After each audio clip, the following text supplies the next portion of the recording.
This week on Quality Digest Live, we examine some critical upgrades for registrants to ISO 9001:2015. Plus, QD's own Taryn March looks at the workplace implications of artificial intelligence. That and more when we come back.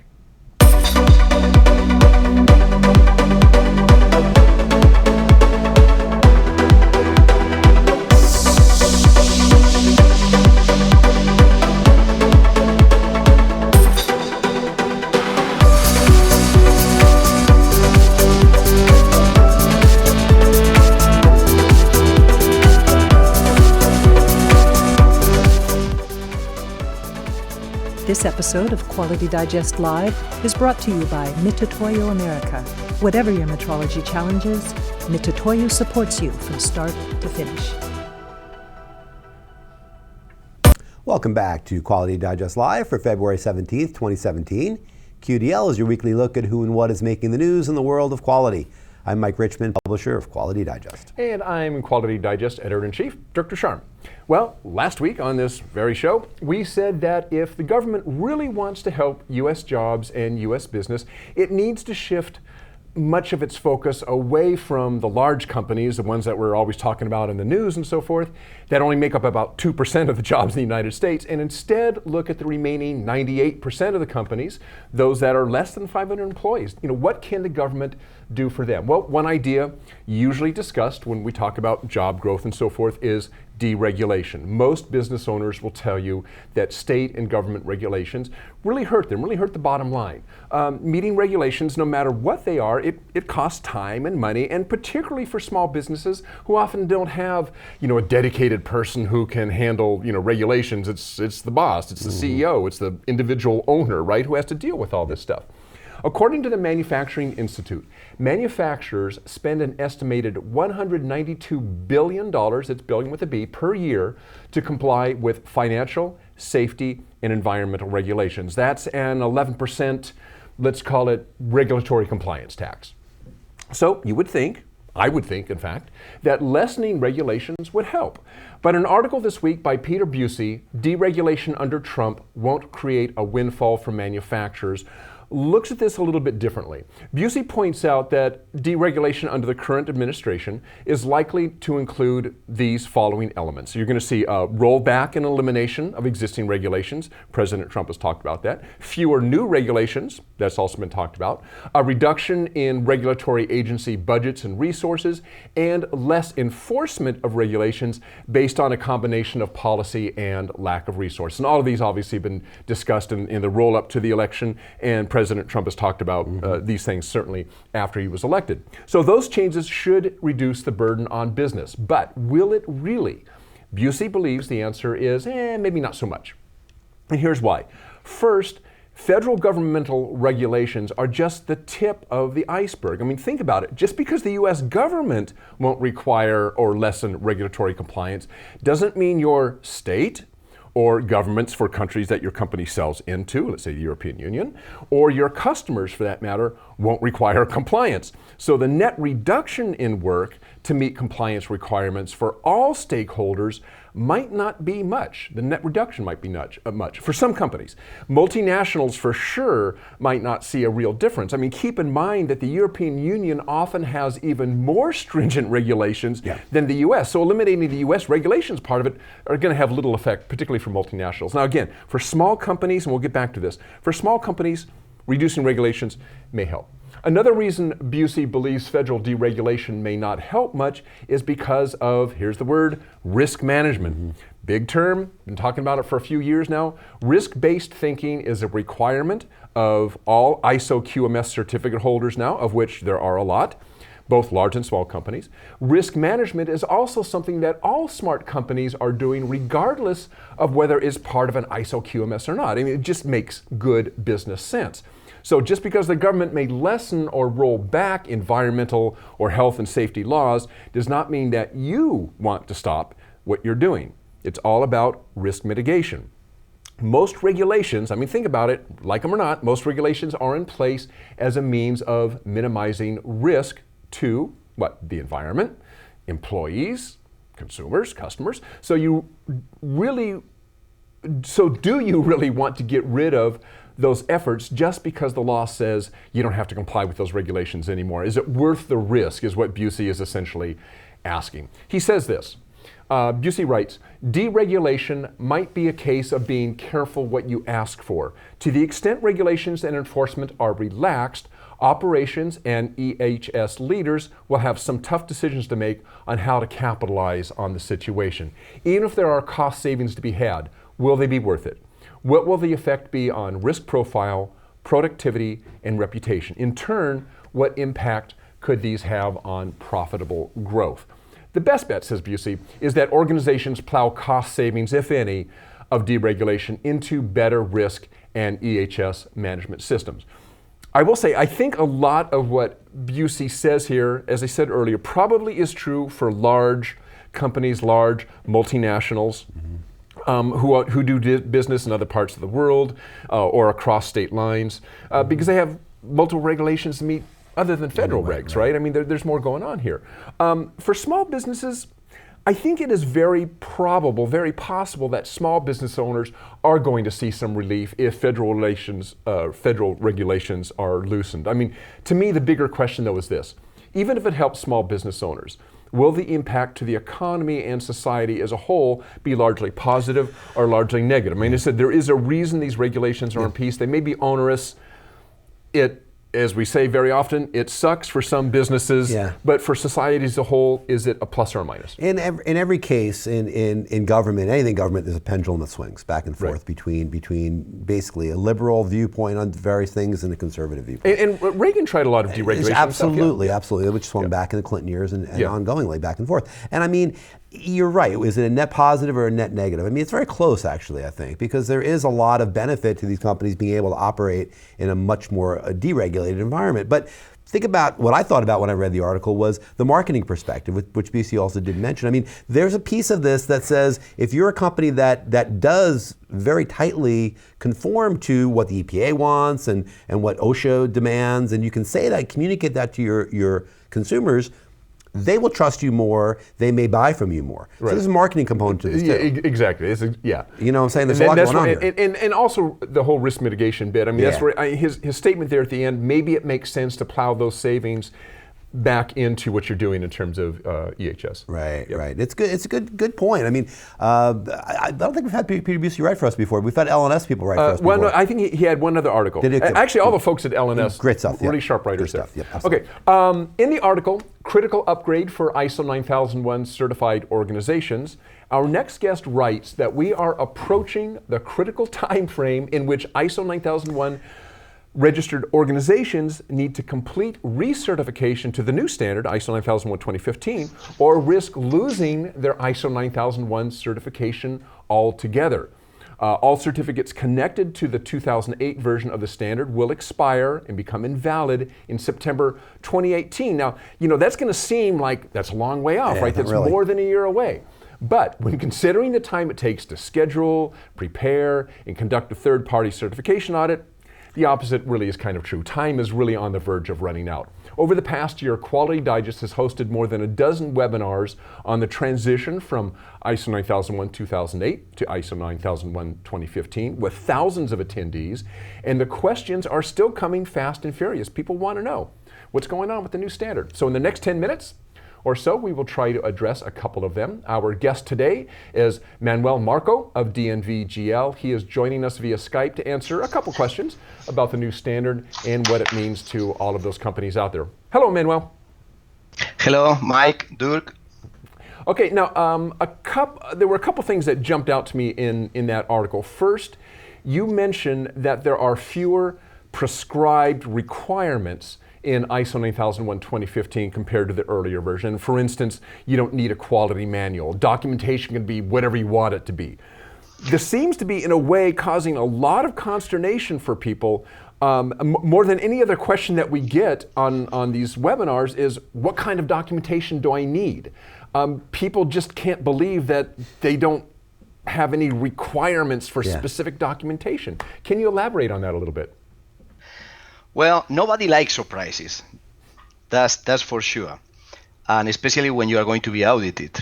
So basically, I think I believe personally that what people feel is that in previous versions of the standard, like for example in the 2004 version, there were a clear requirement for a quality manual and for at least 6 mandatory procedures.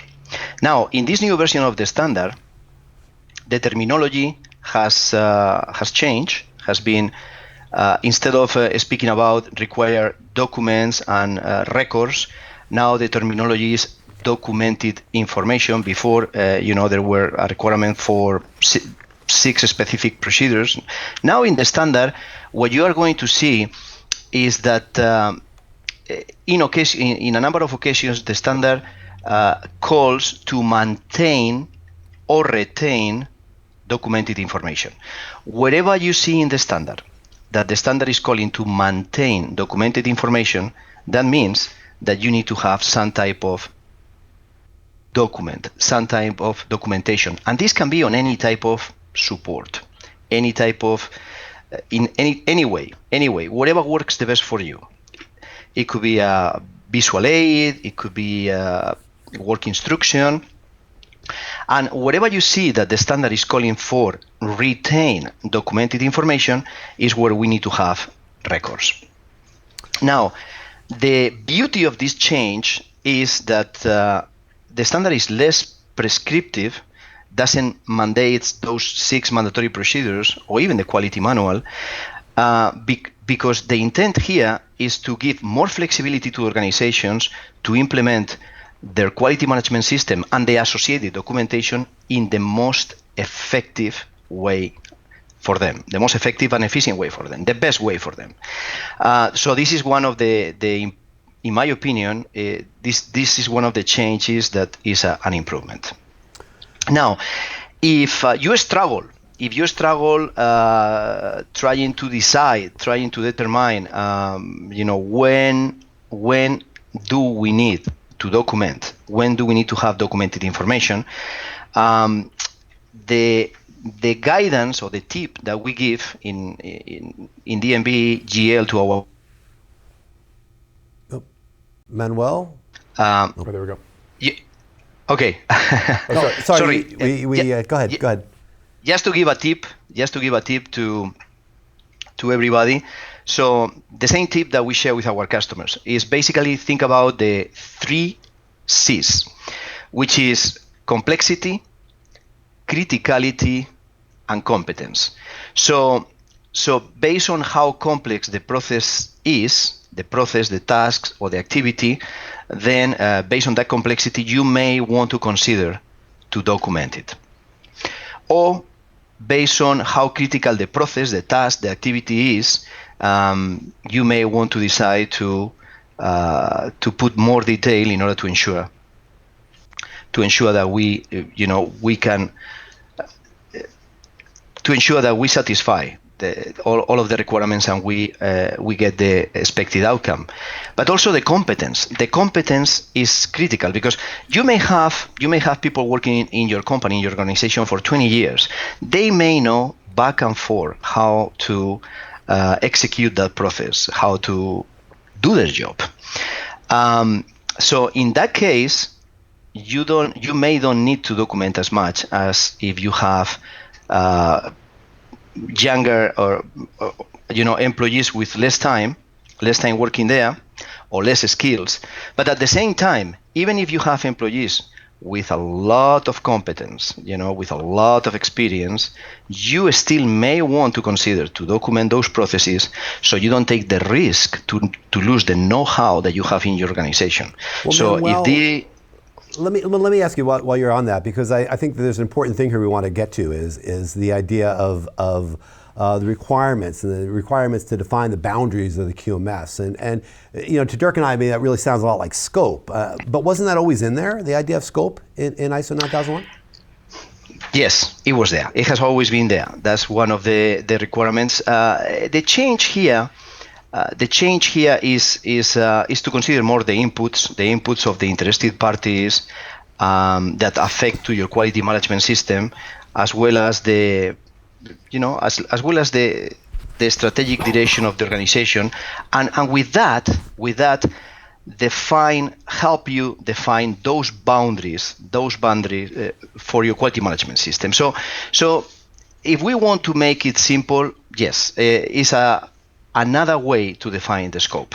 But I think maybe the reason it's broader is it's including a lot of what do you call it? The scope now include, or the boundaries include interested parties and so forth. So it's kind of a broader idea than maybe scope was initially. Am I reading that right? Absolutely correct. Absolutely correct. As a matter of fact, you are absolutely right on that. Now, let me clarify one thing.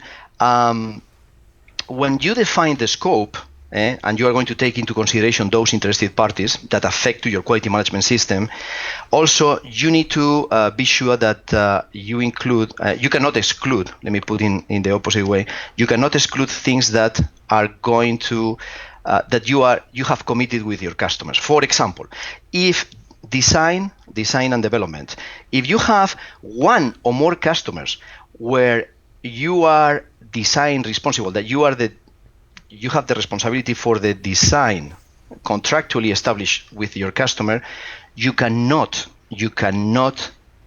exclude the design from your quality management system. Okay. We're going to be talking about these things and a lot more at a webinar we have coming up next week. Manuel Marco, you're going to be there. The webinar is called ISO 9001 2015 Transition Experience, and that is this coming Tuesday, next Tuesday, February 21st.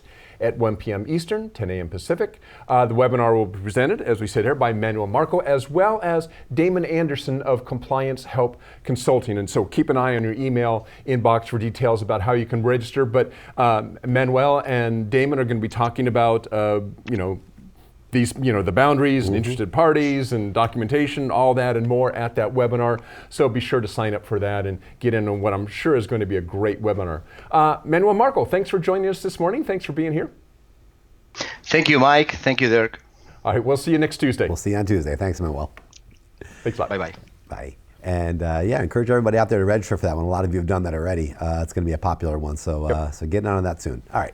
Thanks, Dirk. Thanks, Manuel. All right. Well, if you've been paying attention to the Quality Digest newsletter this year, you'll notice some changes, especially on Thursdays. It's in this issue, which we lovingly call the Thursday Sift. We like that idea. That we stretch our wings a little bit, and by running particularly compelling articles from our contributors, as well as a op-ed in each issue from one of us here on the QD staff.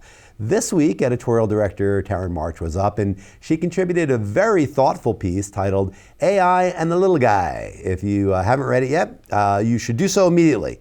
Well, I mean immediately after the show, of course, watch the show, but immediately after the show, clear your schedule and read that article, because Taryn is, she's a great writer. She's an exceptionally incisive writer. She's got a journalist's nose for the story angle. She's got a novelist flair for the narrative.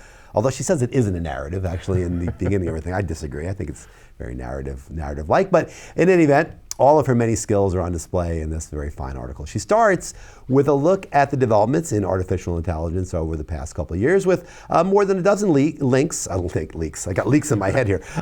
More than a dozen links out to relevant articles, true articles, and news items that give you a picture of how far the technology, the AI and the automation technology have come in a breathtakingly short period of time.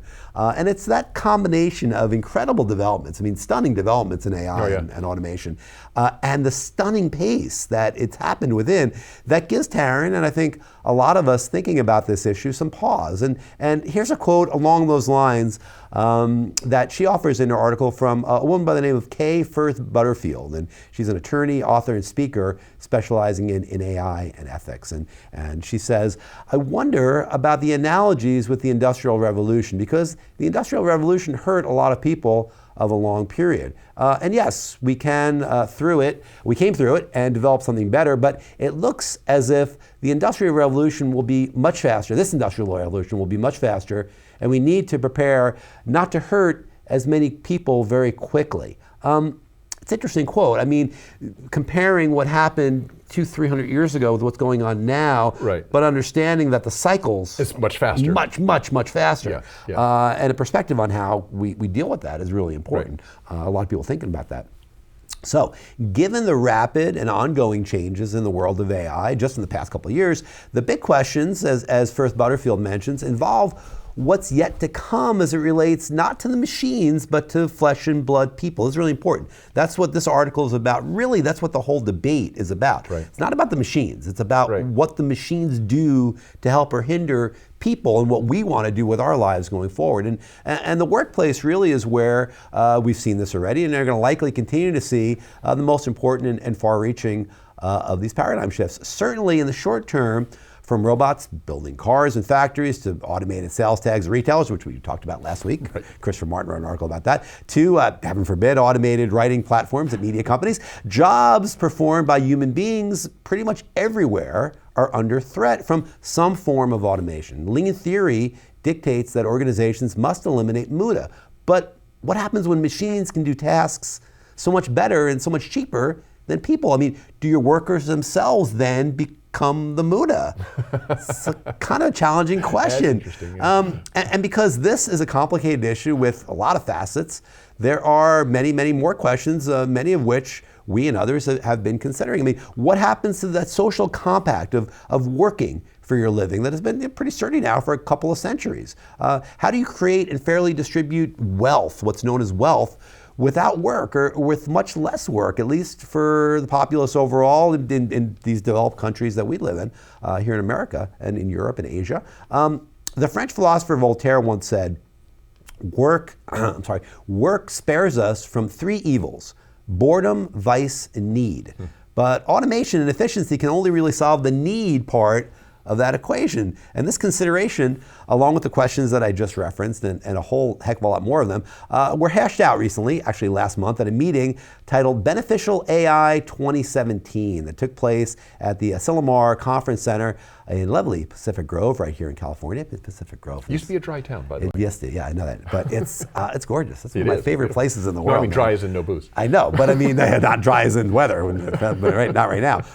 Well, one of the presentations at the conference was given by a gentleman by the name of Andrew McAfee, and he's an economist at MIT, the Massachusetts Institute of Technology. And Taryn included his entire 20-minute presentation in her article, and I strongly urge you to watch it. It was one that I watched twice because it was so eye-opening. The data alone makes it so well worth the investment of time. As McAfee clearly shows the reality of the hollowed out, he calls it the hollowed out middle class, as decent jobs simply evaporate, leaving growth only in the extremely low-paying jobs and the extremely high-paying jobs, and not only here in this country, but really around the world. Further, McAfee very starkly demonstrates the toll that the loss of these kind of jobs have taken on individuals and communities. It's shocking. He talks about things like illnesses and suicide rates and alcoholism, and it's horrific and it's scary and it's terrifying, and it informs this debate we're having right now about AI and automation. So I want to play a short, it's about 45-second clip from that speech in which he considers the reality of the situation as uncovered in the book, The Politics of Resentment, written by sociologist Catherine J. Kramer. Let's take a quick look. Is a book that just came out early last year called The Politics of Resentment, where a sociologist went around and spent time in these white working class communities in Wisconsin. And she just found this overwhelming sense of grievance and resentment and a feeling of betrayal by this constellation of factors that clearly matter a lot to a lot of people. So I look at some of these social numbers, and I have trouble telling a happy story about them. When I talk to Silicon Valley utopians, I kind of get this idea that what they kind of say is, let's hasten the day when there's no more work, because then it will be all Burning Man all the time. And I don't see that in the communities where work is actually going away over and over again. So I was trying to articulate that this. Well, there it is. All Burning Man all the time. I love that quote. That's what some Silicon Valley entrepreneurs and visionaries are thinking about. Well, nope. I don't think that's reality. And that may be in the fondest desires of some of the avant-garde AI developers and their coterie of enthusiasts. But McAfee's presentation, again, watch it. Please watch it, because it's 20 minutes and it's great. And please read Taryn's article too. But the presentation shows that there's a strong need for work, for good work, that people can engage in and feel good about. And And there's a lot of factors, lots and lots of factors affecting the disappearance of these jobs. I mean, competition, outsourcing, offshoring, et cetera, whatever you want to call it, those are part of the answer. And automation is another part of the answer, sure. But at the end of his presentation, McAfee offers a pair of ideas that maybe could help maybe lead us out of this. And one of them is something that you just talked about was maybe less regulation, but not less regulation on a grand scale for the big corporations, but maybe like on a smaller scale, less regulations to help people in the maker economy or the sharing economy. You know, let people get into those economies more easily with less restrictions if they have things to sell, they have a room to rent or whatever, or a car to drive. I mean, let them get into the economy more easily than we do now. That makes a lot of sense to me. The other thing is what we talked about all the time, more education. You know, more people having more access to quality training and retraining as necessary gives them really the best possible chance to establish and maintain relevancy for as long as possible in this new economy we're entering. You know, AI and automation in general, they're likely, almost certainly going to be a dominant part of our lives going forward. And I think thinking about it now can help really all members of society prepare for the changes that come. And that is the key thing. All members of society. You know, this Asilomar conference was obviously, you know, people could look at it and say, well, it's ivory towers, it's researchers and, you know, PhDs talking about this stuff. But McAfee's presentation in particular really drilled down into the data that show what the loss of those jobs, the loss of the ability to participate in the economy and have some pride and dignity in what you do. And he came down very firmly on the idea that basic income is not the way to go. Okay. That basic income will not do anything. It will, we'll just, he says, helicopter money into these cities and these rural communities, that's not going to work. Yeah. But I mean, the idea to let people try to get into the economy in whatever way they can and make that easier for individuals, not necessarily corporations, and to offer easily accessible, cheap retraining and training, he thinks is the solution. Okay. It makes a lot of sense to me. Yeah. You know, that was, I have to say, I mean, I've got to go back and watch that. Yeah. The clip was excellent. Taryn's article, and I'm obviously biased. Yeah, but it was a good article. It was one of the best articles that I think we've run, certainly this year, if not in months before that. So check that one out. I think it was a really good one. Okay, well, you know, we don't. Well, I'll have a couple minutes because I ran long on that one, but I want to do this because this is our half-hour show that runs 40 minutes. That runs 40 minutes, but we're gonna tie it up here. Okay. All right. So the off script this week, and I back and forth, Dirk and I throw these questions at each other, and he doesn't know what I'm going to talk about yet, so that's why I'm reading it off my here and not anywhere else. Okay. So Oroville is the next town over. Okay, we're in Chico. Oroville is about 20 miles away. So probably saw it in the news. Next town. I'm sure a lot of you have seen it in the news. The issues with the dam have been well noted. I think Christopher has some photos and a video clip. The main spillway developed a big hole, as you can see right there, cavernous hole, and the earthen emergency spillway wasn't able to handle the. Look at that little guy in there in that hole. That looks like CGI, but that's a real photo. I mean, just need a few sandbags. My God. So the earthen spillway, and we have some video here too, wasn't able to handle the overflow. Look at this. This is from the helicopter. I mean, so there was an earthen spillway that was set up as the emergency spillway, and it wasn't able to handle the overflow. We've had, as I mentioned, an incredibly wet winter. We're getting more rain today, and we have feet and feet and feet of snow up in the snowpack in the Sierra Nevada. They're going to melt and come down. So more than a decade ago, operators of the dam were told by multiple groups that the emergency spillway would not actually work if it was needed. But that advice was ignored. Again, it's earthen, it's not concrete, not paved. It's got a concrete apron. But, but it's essentially just dirt flowing down into woods. And they said that it basically wouldn't work. Yeah. But the operators made a decision. They said, well, we're probably not going to need it. The odds are we're not going to need it, so it's not worth the investment. It was an investment of money. So municipal projects like this need to apply maybe a more rigorous level of risk-based thinking to I want to credit Ryan Day here with this one, to this new interpretation of DMAIC that he came up with. Okay. Define, measure, analyze, ignore, and cry. I like that Thank you, Ryan. Define, measure, analyze, ignore, and cry. Ignore and cry, finally the question after 2 minutes. Kind of how we do things.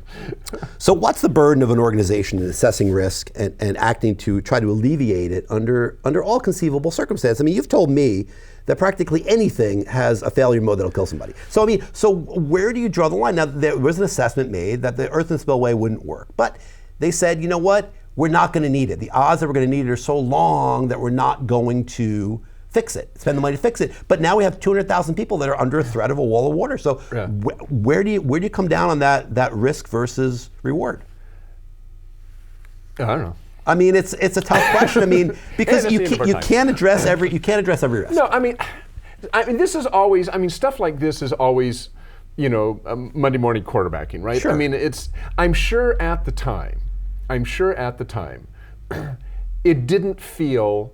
I think there was more to it than in this particular instance. That it was more than, oh, that'll never happen. I suppose there were people who went, there's a likelihood that it'll happen. But you know what? We think this is safe. Yeah, we understand their issues, but you know what? We just don't think those issues are valid. I don't think, I could be wrong, I don't think anybody deliberately. It's kind of like the O-rings with the show, Columbia, right? Yeah. Columbia, Nobody went, oh yeah, those most likely are going to fail and we're going to have some deaths. They just went, yeah, we see your point, but Feynman kind of did. Yeah, Feynman did, but he couldn't convince anybody, and I don't think it's because the people around him were cold-hearted. Right. We're probably going to kill somebody, but that's okay. I don't buy that. I don't buy that. But there are people that say that there is an actuarial model that goes into this. The risk of a lawsuit is more. Well, yeah. And I agree. So what you come back to is this trade-off between how much money and effort do you put into something versus what is the actual probability that somebody will be hurt. Yes, the odds are somebody's going to be hurt no matter what you do. Somebody's probably going to be hurt watching this show. If you're watching the show, you're probably hurting right now. but the odds are probably pretty slim. Brain embolism, I'm sure it could happen. You never know. You never know. Hey, if they can make it through that press conference, they can watch this. They can do this. Yeah. It is one of those things where do you draw the line? But I think that line is drawn at a point where everybody feels at that moment comfortable with it. Yeah. And I think when you go back and you do 20/20 hindsight, you can throw up your hands and go, oh my God, how could they have believed? But that's after the fact. I think at the point, I believe most people are genuinely weighing the odds, and they're going, yes, there's a danger here. I think it's pretty slim. I think we're good to go. And that's the best you can do. Yeah. And I don't believe in the cold-hearted, most likely somebody's going to get hurt, but let's go ahead because we're going to save $1 million. But on the other end of that spectrum, you can't say we're going to spend every single potential dollar that maybe will alleviate every single conceivable situation, because you'd be spending billions and millions and billions of dollars on things that may never happen. Yeah, exactly. Yeah, so there is a balance there, though. There is a balance. I honestly believe in situations like this that at the moment those decisions are made, I believe everybody's hearts, or most hearts, are probably in the right place. And they just calculate wrong. Yeah. Or they calculate right and that event happens. It just and happens. It's kind of like, I mean. Good stuff. Dirk, you always do a good job with those. I feel like you do better than me. So give me an easy one next time. Embolism. Next week, Dirk will throw one at me, and I'll flummox around. Get a report from one of much worse than that. All right. Viewers that they died watching our show. Hopefully not. That's okay. All right. We've had 1,000 of these shows. One person dies. It's not so bad. It was worth the risk. What's the sixth thing on that? Oh my gosh. All right. Well, thanks, Dirk. All right. Well, that's our show for this week. But before we go, we want to thank our sponsor. Yes, we want our sponsor today. Thank our sponsor. Yes. Yes. Oh, yes. That would be Mitutoyo. Yes. I'm sorry. Mitutoyo Corporation is the world's largest provider of measurement and inspection solutions, offering the most complete selection of machines, sensors, systems, and services, with a line encompassing CMMs, vision, form, and finish measuring machines, as well as precision tools and instruments and metrology data management software. Mitutoyo's nationwide network of metrology centers and support operations provides application, calibration, service repair, and educational programs to ensure that their more than 6,000 metrology products will deliver measurement solutions for their customers. For more information, visit mitutoyo.com or click on the banner ad just below or just to the right of this here video player. That's right. And if you're still alive after watching this show, you might want to sign up for the next webinar, the next DNV webinar, ISO 9001, 2015 Transition Experiences this coming Tuesday, February 21st at 1 p.m. Eastern, 10 a.m. Pacific. The webinar will be presented by Manuel Marco, as we just watched earlier in the show, as well as Damon Anderson of Compliance Help Consulting. So keep an eye on your email inbox for details about how you can register, or there is also a link underneath the player page. You can click on that. They'll take you out the registration form, fill that out, and attend next Tuesday. That's right. Well, you guys all have a great weekend. Attend that webinar on Tuesday. Enjoy your President's Day on Monday if you're off like we are. And we'll see you next week for another episode of Quality Digest Live next Friday. Bye.